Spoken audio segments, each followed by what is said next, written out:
9:20. So it's 4:20 somewhere. So if you got one, spark up.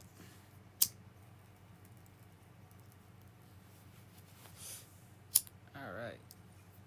So tonight we will be doing more George.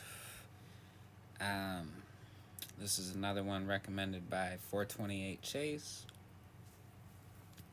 It's How to Speak English, playing off of the last video where I was talking about George's way with language. So let's get to it.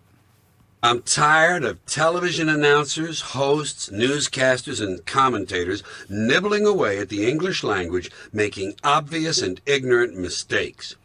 If I were in charge of America's broadcast stations and networks, I would gather together all these people whose jobs include speaking to the public, and I would not let them out of the room until they had absorbed the following suggestions. And I'm aware that media personalities are not selected on the basis of intelligence. I know that.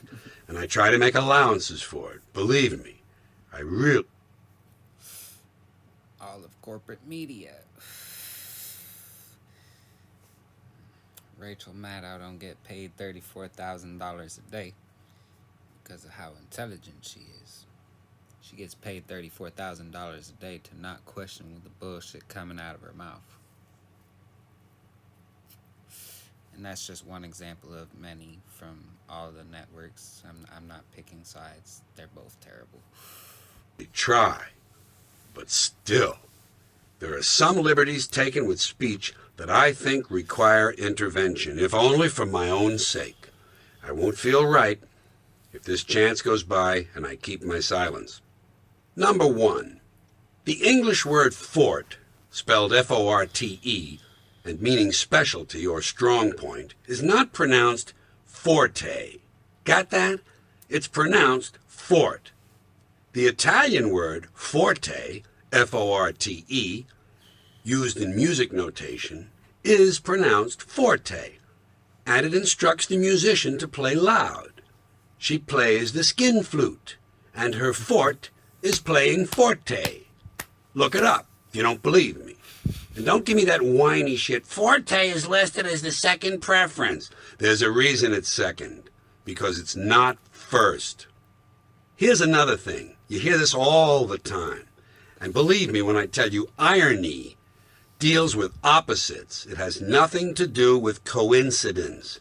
If two baseball players from the same hometown on different teams receive the same uniform number, it's not ironic. It's a coincidence. If Barry Bonds attains lifetime statistics identical to his father's, it will not be ironic. It will be a coincidence. Irony is, quote, a state of affairs that is the reverse of what was to be expected, a result opposite to and in mockery of the appropriate result, unquote. For instance, if a diabetic on his way to buy insulin is killed by a runaway truck, he is the victim of an accident. If the truck was delivering sugar, he is the victim of an oddly poetic coincidence. But if the truck was delivering insulin, then he is the victim of an irony. If a Kurd, after surviving a bloody battle with Saddam Hussein's army and a long, difficult escape through the mountains, is crushed and killed by a parachute drop of humanitarian aid, that, my friend, is irony writ large. Darryl Stingley, the pro football player, was paralyzed after a brutal hit by Jack Tatum. Now Darryl Stingley's son plays football, and if the son should become paralyzed while playing, it will not be ironic. It will be coincidental. If Darryl Stingley's son paralyzes someone else, that will be closer to ironic. If he paralyzes Jack Tatum's son, that will be precisely ironic. I'm tired of hearing prodigal being used to mean wandering, given to running away, or leaving and returning. The parable in the book of Luke tells of a son who squanders his father's money. Prodigal means recklessly wasteful or extravagant. And if you say popular usage has changed that, I say fuck popular usage. Here's another one bothers me.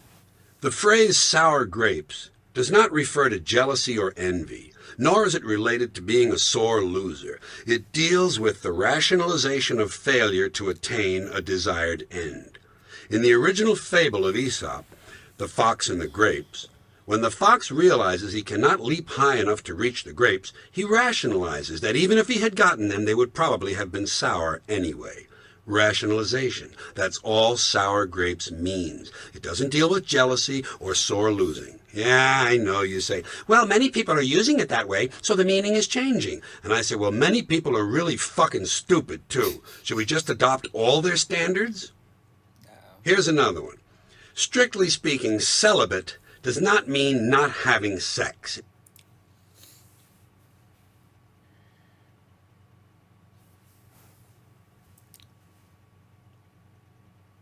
If only George could be around right now and see how the language is being butchered as a result of the woke culture we have going on. Oh, he'd have a field day. Means not being married. No wedding. The practice of refraining from sex is called chastity or sexual abstinence. No fucking. Priests don't take a vow of celibacy, they take a vow of chastity, sometimes referred to as the no nookie clause.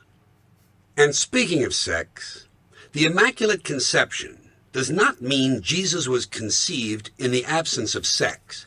It means Mary, his mother, was conceived without original sin. That's all it has ever meant.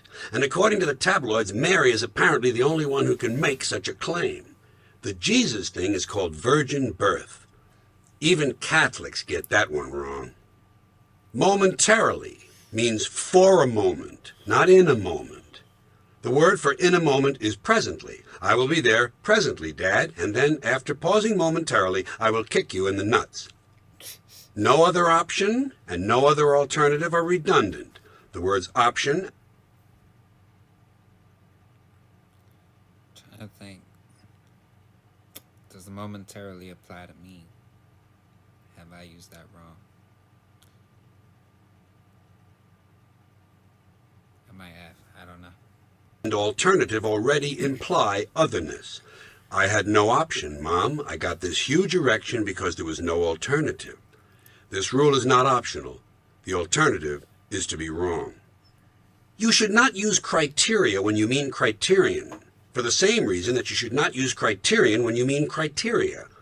These is my only criterions. And by the way, a light year is a measurement of distance, not time.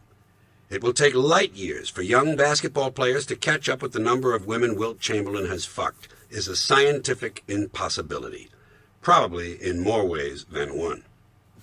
And a lot of people on television should be told an acronym is not just any set of initials. It applies only to those initials that can be pronounced as words. MAD, DARE, NATO, UNICEF. Those are acronyms. FBI, CIA, and KGB are not. They're just pricks. And I know I'm fighting a losing battle with this one, but I refuse to surrender. Collapsing a building with explosives is not an implosion. An implosion is a very specific scientific phenomenon. The collapsing of a building with explosives is the collapsing of a building with explosives. The explosives explode, and the building collapses inwardly. That is not an implosion. It is an inward collapsing of a building followed by a series of smaller explosions designed to make it collapse inwardly. Period. Fuck you.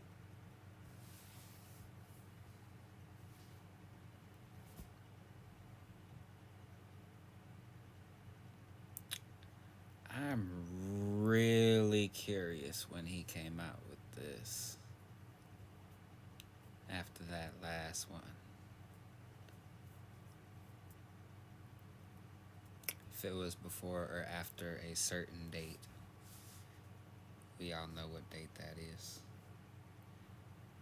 But it's the date we're supposedly leaving Afghanistan. I believe that bullshit when I see it.